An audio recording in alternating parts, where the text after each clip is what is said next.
dentro desse pacote de criminalização mesmo. Mas o sujeito chega na prisão. O Estado não fornece papel higiênico, Estado nenhum da Federação.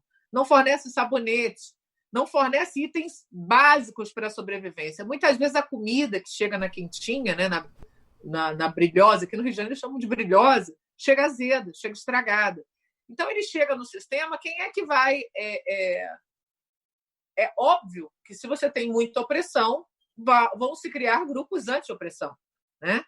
E eles mesmos se auto-intitulam, alguns desses, né? No livro do Marcinho BP, ele diz isso, né? Verdades e Posições, ele chama, né, o grupo de grupo anti-opressão, né? O PCC, da mesma forma, foi criado como um grupo anti-opressão depois daquele terrível episódio do massacre do Carandiru. Então, nada mais natural, até um cachorro, se você chutar ele vai te morder, ele vai reagir. Então, a criação de grupos criminosos, ela é, na verdade, fruto desse hiperpunitivismo, desse estado inconstitucional de coisas, já admitido pelo próprio Supremo Tribunal Federal na ADC 347, né? Se eu tenho hoje, para você ter uma ideia, no país existiam, antes da criação do sistema penitenciário federal, pouco mais de 20 facções criminosas, embora não conhecêssemos todas elas. Depois que mandaram os presos do Rio e São Paulo para as federais, sabe quantas o Ministério da Justiça identifica no site do DEPEN? 138 facções criminosas. Ou seja, o que eles fizeram? Eles pegaram lideranças com alguma condição financeira, né? Por exemplo, do Rio de Janeiro, o cara vai lá, o cara tem uma grana e pega um xerife de galeria lá de Manaus. Né? De lá nasceu a Família do Norte, que é filha do Comando Vermelho, o PCC se espalhou. Né? Isso foi um trabalho feito pelo Ministério Moro, né?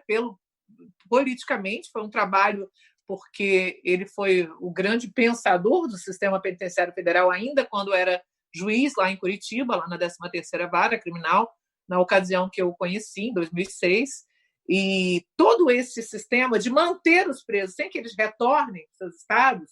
Você pega um sujeito que não tem condição da família ir lá vê-lo, e era um xerife de galeria, o cara volta batizado na facção. Por quê? Porque o cara lá, o líder da facção X, Y, a família do cara não tinha onde dormir. Não, eu vou arrumar uma casa para tua família dormir, eu vou pagar a passagem da tua mulher, porque o cara tem muito dinheiro, ele está vendo o outro do lado dele, sofrendo. Então, existe esses laços de solidariedade dentro do sistema penitenciário. Não é só pelo interesse em arregimentar pessoas. Não, também é um laço de solidariedade na dor no sistema penitenciário. Então, o sujeito chega lá, não tem um sabonete, nós vimos, né, naquela reportagem do Drauzio Varela, que foi tão comentada, tão polemizada, mas é uma realidade. O sistema não dispõe de itens básicos para a sobrevivência humana, né? E muitas vezes quem vai cumprir esse papel? O tráfico de drogas, os grupos criminosos. O cara sai se sentindo na obrigação de alguma forma, ajudar. Até a família dele mesmo, muitas vezes não tem dinheiro da passagem para visitar, a família não tem nem para si, e é por isso que o cara entrou no sistema, né? Como esperar que alguém vá prover as necessidades básicas por 5, 6, 10 anos? Quanto mais tempo você mantém o sujeito, e aqui no Rio de Janeiro, em São Paulo acontece bastante, o cara mantém uma liderança. O cara não tem como se ressocializar, porque ele precisa se manter ali, ainda manda ele para outro estado. Privam ele da família, do contato humano, do contato familiar. E como é que a família vai visitar? Como é que a família vai fazer para ir parar lá do outro lado do país? Né? Como é que ela vai fazer para manter a convivência familiar de pais, filhos, esposas? Né? Então, eu acho que o sistema ele se autoalimenta. Né? Na verdade, é muito fácil colocar a conta no vilão da história, quando o que retroalimenta o sistema é o próprio processo punitivista. Né? Você manter o cara em outro estado, você está obrigando ele a manter uma condição de liderança. Do contrário, ele não vai sobreviver. Né? E no sistema federal, que é a máquina de moer gente pior que tem, né? No Brasil, a gente fez um comparativo recente, até para esse estudo dessa DPF que nós temos lá pelo Instituto, nem no corredor da morte, os presos têm a privação. Fizemos um comparativo com penitenciárias mais severas, máximas do mundo, embora o nosso modelo aqui seja das Max. Até no corredor da morte o cara tem uma máquina de Coca-Cola, o cara tem um pecúlio alimentar. Aqui não. O sujeito vive numa cela de 7 metros quadrados, em isolamento de solitária, né? De solitária, sem convivência humana. Ele, com a porta de ferro, de chapa de ferro, não é grade, é chapa de ferro, modelo de masmorra, não tem rádio, não tem televisão, não abraça a família, quando vê a família é no vidro, né? Uma série de ocorrências de alimentação insuficiente, todos eles têm algum nível de desnutrição, chegam no sistema penitenciário, emagrecem 30, 40 quilos, todos viciados em Rivotril, porque fica trancado 24 horas, é máquina de fazer doido, né, dentro de uma cela de pedra. Então, como é que essa pessoa vai voltar para a sociedade? Melhor? Impossível. Impossível. Ainda nisso, doutora, me veio também à cabeça, né, outra questão também ligada ao rap, aquele rapper, o Dexter, né, que foi preso, ele conta que muita gente o procurou depois, muita gente que sai da cadeia diz que a primeira coisa que faz é escutar uma música que ele fez que chamou O Oitavo Anjo, que é sobre a superação de todo mundo falar pra você que você não vai, depois de você ser preso, você não vai conseguir ser mais nada, né?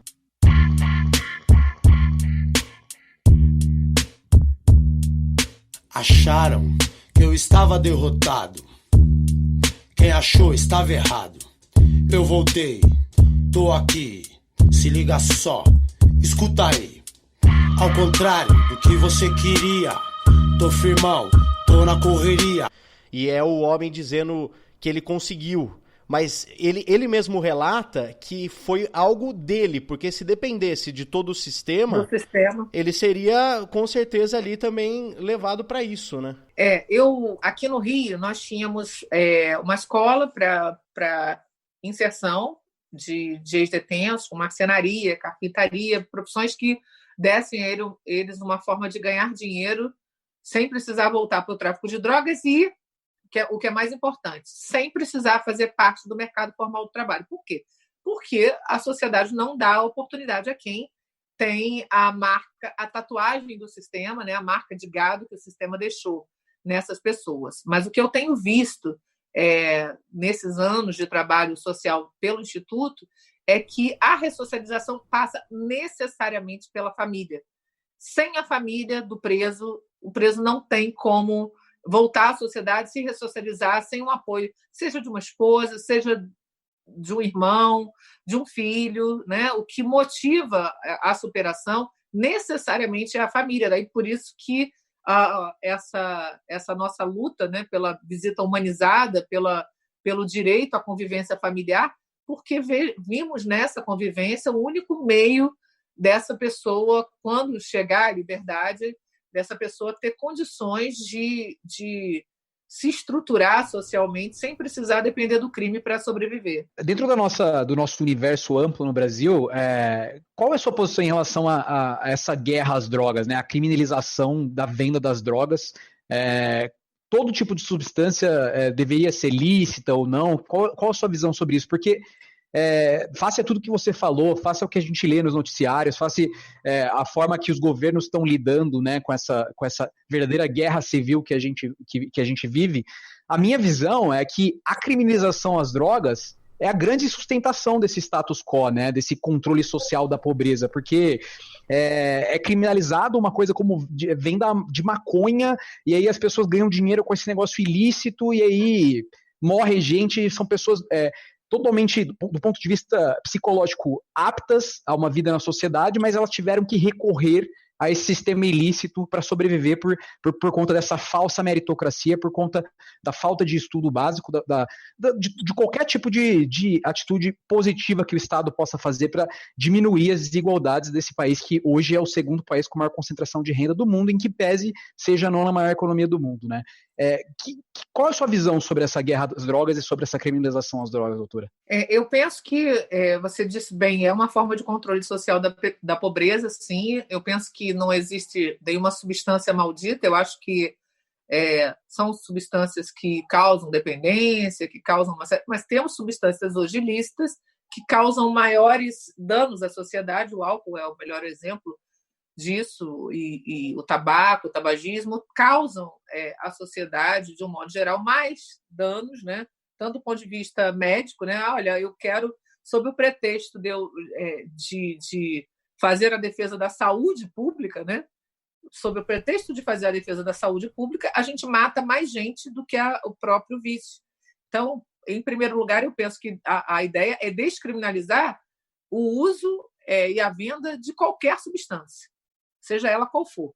Eu acho que o controle pela legalidade é muito mais efetivo em termos de resultado para o bem jurídico que se pretende tutelar, que é a saúde pública, o controle pela legalidade, não pela ilegalidade. Eu penso que o melhor caminho é o controle pela legalidade no lugar do controle pela ilegalidade. Mas sabemos que isso, no Brasil, ainda há essa criminalização por drogas, porque nós, como colônia, né, do imperialismo, ainda estamos sujeitos à agenda neoliberal para os países latino-americanos. Nós vemos que na América e no Uruguai houve a descriminalização do uso da maconha. Por quê? Porque era interessante para eles.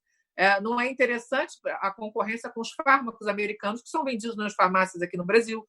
Então, enquanto eles não tiverem o domínio e tiverem interesse no Brasil enquanto mercado, nós ainda vamos ter a maior parte das drogas hoje ilícitas criminalizadas, porque nada mais é do que uma reserva de mercado, para além, é claro, do controle social da pobreza, que se presta a fazer esse pacote perverso da agenda neoliberal no Brasil.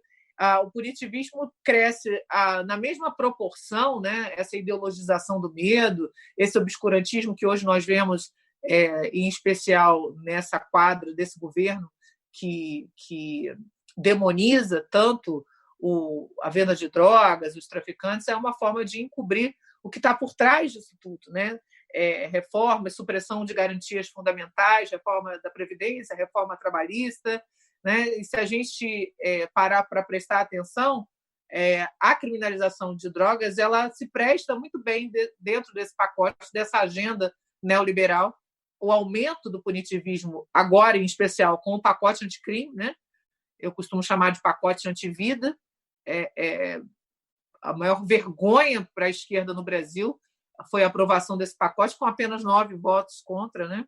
E isso mostra que o punitivismo, aí eu vou ressaltar a fala de antes, o punitivismo no Brasil ele é ambidestro. A esquerda é muito punitiva, tanto quanto a direita. Doutora, até nisso ainda com relação à guerra às drogas, é interessante também, hoje eu estava inclusive lendo uma trade no Twitter sobre a questão das drogas piores, né, como o crack surgirem justamente por conta da proibição, né, porque a dificuldade às vezes de se pegar a cocaína faz com que o cara, para render mais, né, acabou criando ali algo pior, algo mais rentável, algo mais barato, e isso é um ciclo vicioso, literalmente.